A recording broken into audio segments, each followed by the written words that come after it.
تیاری یا قیاس، اس سے کوئی فرق نہیں پڑتا کہ مستقبل میں کیا ہوتا ہے۔ ہمیں ایمانداروں کو حوصلہ دینا ہے کہ وہ اپنے ایمان، امید اور محبت میں مضبوط رہیں اور ہمیشہ مسیح کی واپسی کے لیے تیار رہیں۔ میں ذکریہ امیر ہوں۔ میرے عزیزو، حقیقت یہ ہے کہ جیسا کہ ہم یہاں اس خط میں پڑھتے ہیں، یہ ایماندار ثابت قدم نہیں تھے کیونکہ وہ یسوع مسیح کی دوسری آمد کے حوالے سے الجھن میں تھے، اور یوں پولس اس مسئلے کے حوالے سے بات کر رہا ہے اور وہ اس مسئلے کو بیان کرتا ہے۔ وہ بے چین تھے، وہ مایوس تھے، وہ مصیبت میں تھے، وہ پریشان تھے، وہ فکر مند تھے، وہ شک کر رہے تھے، وہ یسوع مسیح کی دوسری آمد کے بارے میں الجھن میں تھے، اور ہم پہلے ہی دیکھ چکے ہیں کہ پولس اس مسئلے کو بیان کر رہا ہے کیونکہ جب اس نے ان کے لیے خدا کا شکر ادا کیا کہ ان کی محبت بڑھ رہی ہے اور ان کا ایمان بڑھتا جا رہا ہے، لیکن اس نے مثبت طور پر ان کی امید پر کوئی تبصرہ نہیں کیا۔ اس نے اس حقیقت سے نمٹنا چاہا کہ ان کی روحانی استحکام کے معاملے میں ایک مسئلہ تھا، اور اس طرح ایک بار پھر آئیے ذرا جائزہ لیتے ہیں کہ اس نے گناہ کے شخص کے بارے میں کیا کہا۔ کسی طرح سے کسی کے فریب میں نہ آنا، کیونکہ وہ دن نہیں آئے گا جب تک کہ پہلے برگشتگی نہ ہو اور وہ گناہ کا شخص یعنی ہلاکت کا فرزند ظاہر نہ ہو، جو مخالفت کرتا ہے اور ہر ایک سے جو خدا یا معبود کہلاتا ہے اپنے آپ کو بڑا ٹھہراتا ہے، یہاں تک کہ وہ خدا کے مقدس میں بیٹھ کر اپنے آپ کو خدا ظاہر کرتا ہے۔ اور جو پولس ان سے کہہ رہا ہے اس کا مطلب مضبوط مفہوم یہ ہے کہ ایسا نہیں ہوا۔ وہ صرف یہ کہہ رہا ہے اگر ایسا ہوتا تو ہمیں اس کے بارے میں معلوم ہوتا۔ وہ آدمی ابھی ظاہر ہی نہیں ہوا، ہم نہیں جانتے کہ وہ آدمی کون ہے، وہ کسی دن بھی ظاہر ہو جائے گا، لیکن ایسا نہیں ہوا، اور اس کے نتیجے میں وہ یہاں ان کے استحکام اور مسیح کی دوسری آمد کے حوالے سے ان کی الجھن کے اس مسئلے سے نمٹ رہا ہے۔ اب یہاں پولس چاہتا ہے کہ وہ جانے، اگر ہم واقعی اس بارے میں سب کچھ جاننا چاہتے ہیں جو پولس یہاں لکھ رہا ہے، تو ہمیں دانییل کی کتاب کو پڑھنے کی ضرورت ہے۔ خاص طور پر دانییل کی کتاب کے پیش گوئی کے وہ حصے ہمیں مکاشفے کتاب میں پڑھنے کی ضرورت ہوگی، خاص طور پر 4 باب کے شروع میں، لیکن ہمارے پاس اس حصے میں اس کے لیے وقت نہیں ہے۔ میں ان اصولوں سے نبٹتا ہوں، اور آپ میں سے جو لوگ سن رہے ہیں، آپ ان اصولوں کو لائف ایشنس اسٹڈی بائبل میں ضرور دیکھ سکتے ہیں۔ لیکن یہاں وہ ہے جو ہم صرف اس سے سیکھ سکتے ہیں جو پولس نے ان ایمانداروں کو لکھا، اور متعلقہ تصورات سب سے پہلے میں آپ کو ہدایت دینا چاہتا ہوں۔ ہدایت نمبر 1، خداوند کا دن آنے سے پہلے برائی بڑھے گی اور ایک آدمی ظاہر ہوگا جو شیطان کی نمائندگی کرے گا، در حقیقت جھوٹے معجزے، نشانات اور عجائبات کر کے۔ مجھے صرف 2 باب کی 9 اور 10 آیت پڑھنے دیں۔ اور جس کی آمد شیطان کی تاثیر کے موافق ہر طرح کی جھوٹی قدرت اور نشانوں اور عجیب کاموں کے ساتھ، اور ہلاک ہونے والوں کے لیے ناراستی کی ہر طرح کے دھوکے کے ساتھ ہوگی۔ میں یہاں صرف یہ کہہ رہا ہوں، جو کچھ پولس کہہ رہا ہے اس کی تشریح کرتے ہوئے ایسا نہیں ہوا، اور یہ 2000 برسوں سے نہیں ہوا ہے، اور جہاں تک ہم جانتے ہیں یہ آج نہیں ہوا ہے، کیونکہ اگر ایسا ہوا ہو تو انٹرنیٹ کے ساتھ ہم اسے پوری دنیا میں فوری طور پر جان لیں گے کہ ایک آدمی ظاہر ہوا ہے جس کی عمل شیطان کی تاثیر کے موافق ہے، جو معجزات، نشانات اور عجائبات کر رہا ہے۔ یہ نہیں ہوا ہے۔ اس کا مطلب یہ نہیں کہ وہ زندہ نہیں ہے، لیکن ایسا نہیں ہوا، اور اسی طرح پولس تسلونیکیوں کی کلیسیا سے کہہ رہا ہے ایسا نہیں ہوا ہے۔ تو خداوند کا دن نہیں آیا، وہ ان تسلونیکیوں سے کہہ رہا ہے۔ ہدایت نمبر 2، اور جب یہ واقعات رونما ہوتے ہیں تو ہمیں محتاط رہنے کی ضرورت نہیں ہے، بشمول اس بری شخصیت کو ختم کرنے کے لیے مسیح کی آمد، جیسا کہ ہم نے پہلا تسلونیکیوں اس کے 4 باب اور 5 آیت میں پڑھا ہے۔ لیکن تم اے بھائیو تاریکی میں نہیں ہو کہ وہ دن چور کی طرح تم پر آ پڑے۔ دوسرے لفظوں میں پولس رسول یہ کہہ رہا ہے اگر وہ وہاں ہوتا اور دنیا میں زندہ اور فعال ہوتا تو آپ کو اس کے بارے میں معلوم ہوتا، اور اس لیے آپ کو محتاط رہنے کی ضرورت نہیں ہے۔ خدا نہیں چاہتا کہ ہم احتیاط سے پکڑے جائیں، اور اسی لیے وہ ہمیں یہ مخصوص معلومات دے رہا ہے۔ ہدایت نمبر 3، جب مسیح آئے گا ہم خدا کے غضب سے نجات پائیں گے اور ہماری نجات کا حتمی وعدہ حاصل کریں گے۔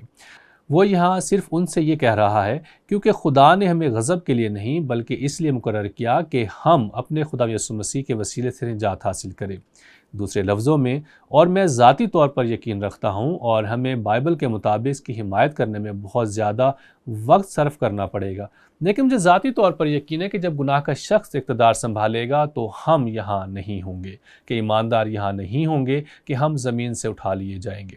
اب کچھ ایسے بھی ہیں جو یقین رکھتے ہیں کہ خدا ہمیں اس برے شخص سے بچائے گا۔ جب یہ ہوگا ہم یہاں ہوں گے۔ ذاتی طور پر مجھے یقین ہے کہ اس سے پہلے کہ یہ شخص اس تمام برائی اور اس سارے کنٹرول کے ساتھ ظاہر ہو، ہمیں اٹھا لیا جائے گا۔ یہ میری ذاتی رائے ہے۔ ہدایت نمبر 4، خدا کی مدد سے ہم مضبوط کھڑے رہ سکتے ہیں چاہے اس زمین پر کچھ بھی ہو جائے، اور بنیادی زور اس پر ڈالا جاتا ہے کہ پولس رسول ان کو کیا سکھانا چاہتا ہے، اور یہی وجہ ہے کہ وہ اس تصور کو آگے بڑھاتا اور بیان کرتا ہے۔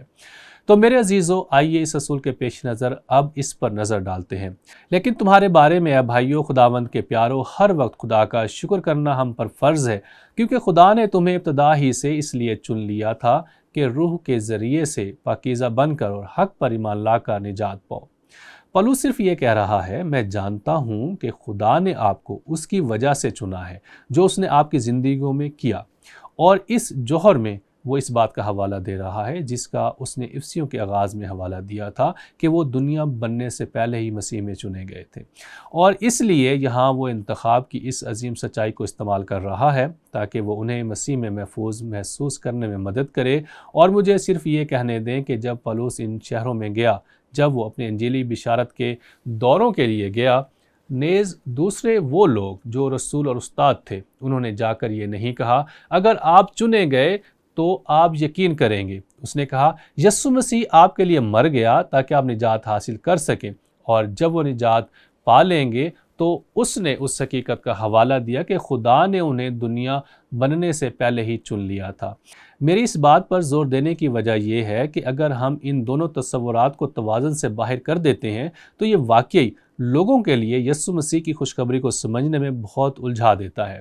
اور اس لیے یہاں وہ صرف یہ کہہ رہا ہے، ہم جانتے ہیں کہ خدا نے آپ کو اس لیے چنا ہے کہ اس نے آپ کی زندگیوں میں کیا کیا ہے،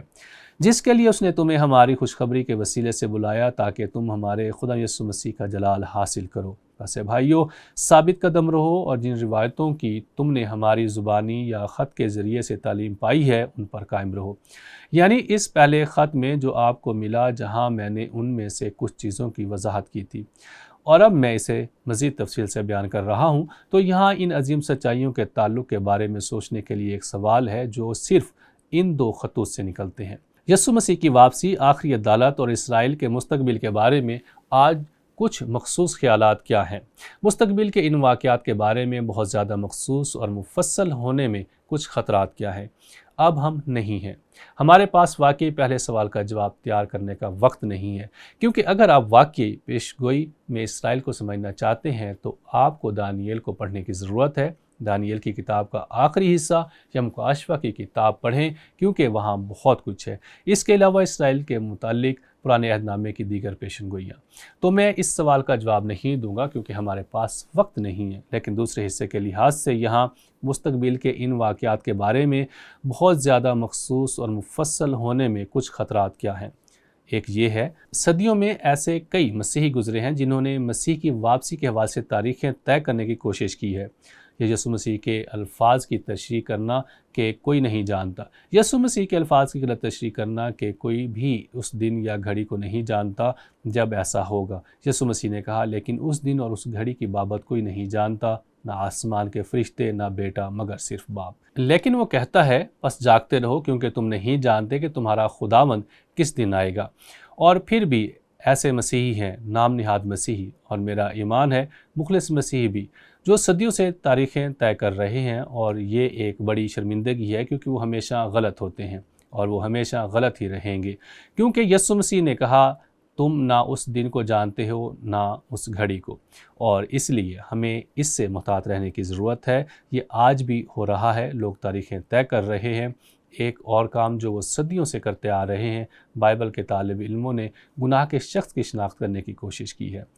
مخالف مسیح یہ شخص ہے، یہ وہ شخص ہے، یہ وہ شخص ہے، یہ شخص ہے، اور ہر بار وہ غلط ہوتے ہیں اور وہ ہمیشہ غلط رہیں گے۔ جب تک کہ اس شخص کے ذریعے کام کرنے والے ابلیس کے ناقابل یقین مظاہرہ نہ ہو، گناہ کا شخص معجزات اور نشانیوں اور عجائبات کے ساتھ، اور اس کے نتیجے میں ہمیں بہت محتاط رہنا ہوگا کہ ہم حد سے زیادہ بیانات یا زیادہ قیاس آرائیاں نہ کریں۔ اب میرا خیال ہے کہ ہمیں مطالعہ کرنا چاہیے اور علامات سے آگاہ ہونا چاہیے، لیکن قیاس آرائی کرنا ہمیں سنگین پریشانی اور شرمندگی میں ڈال سکتا ہے، یسوع مسیح کے پورے بدن کے لیے شدید شرمندگی۔ لیکن یہ واضح ہے، بہت واضح ہے، وہ کسی دن آ رہا ہے، اور یہ بات بھی بہت واضح ہے کہ اگر پولس کو یقین تھا کہ وہ اس کے زندہ رہتے آ سکتا ہے تو یہ یقینی طور پر آج ہو سکتا ہے، خاص طور پر کہ کلیسیا کو ہٹا دیا گیا ہے، جسے ہم کلیسیا کا اٹھا لیا جانا کہتے ہیں۔ مجھے نہیں لگتا کہ ایسا ہونے کے لیے کوئی پیشن گوئی پوری ہونی چاہیے، تو ہمیں تیار رہنے کی ضرورت ہے۔ یہ واضح ہے، وہ آنے والا ہے، ہمیں تیار رہنے کی ضرورت ہے۔ لیکن ہمیں کیا کرنا چاہیے؟ قیاس آرائی اپنا سارا وقت اس کے بارے میں بات کرنے میں خرچ کرنا کہ وہ آنے والا ہے، ویسے یہ ایک حیرت انگیز سچائی ہے۔ لیکن میری بائبل مقدس کے مطابق جو میں دیکھ رہا ہوں وہ یہ ہے، نمبر 1، تیتوس کی کتاب کے 2 باب کے مطابق خدا کا فضل ہمیں سکھاتا ہے کہ ہمیں یسوع مسیح کے آنے کا انتظار کرتے ہوئے مقدس زندگی گزارنی چاہیے۔ یہ ظاہر کرنا کہ ہم مسیح میں کون ہیں تاکہ وہ دنیا دیکھے کہ جب تک وہ نہ آئے ہم ایماندار اس کا انتظار کریں گے، اور جب وہ آئے تو اس کے لیے تیار رہیں اپنی زندگی گزارنے کے ذریعے۔ یہ بہت واضح ہے۔ اور دوسرا، ہمیں اپنے باپ کی مرضی کو پورا کرنا ہے، اور باپ کی مرضی صرف یہ نہیں کہ ہم مقدس زندگی گزاریں، بلکہ یسوع مسیح کی خوشخبری کو زمین کے کناروں تک پہنچانا ہے، اور ہر وقت ہم اپنے باپ کی مرضی کو پورا کرنا ہے، مسیح کی واپسی کے لیے تیار رہنا ہے۔ تو اصول یہ ہے جسے میں نے تیاری یا قیاس آرائی کا نام دیا ہے، اور میں صرف اس عنوان کو استعمال کرتا ہوں کیونکہ میرے خیال میں کلام مقدس کا اصل زور تیاری پر ہے۔ اور یہاں تک کہ اگر آپ مکاشفہ کی کتاب پڑھتے ہیں تو یہ اس لیے لکھی گئی ہے کہ ہم تیار رہیں، ایسا نہیں کہ ہم قیاس کریں گے، لیکن یہ کہ ہم تیار رہیں گے، اور یہ کلام مقدس اس پر زور ڈالتا ہے۔ تو اصول پڑھتے ہیں، اس سے کوئی فرق نہیں پڑتا کہ مستقبل میں کیا ہوتا ہے، ہمیں ایمانداروں کو حوصلہ دینا ہے کہ وہ اپنے ایمان، امید اور محبت میں مضبوط رہیں اور ہمیشہ مسیح کی واپسی کے لیے تیار رہیں۔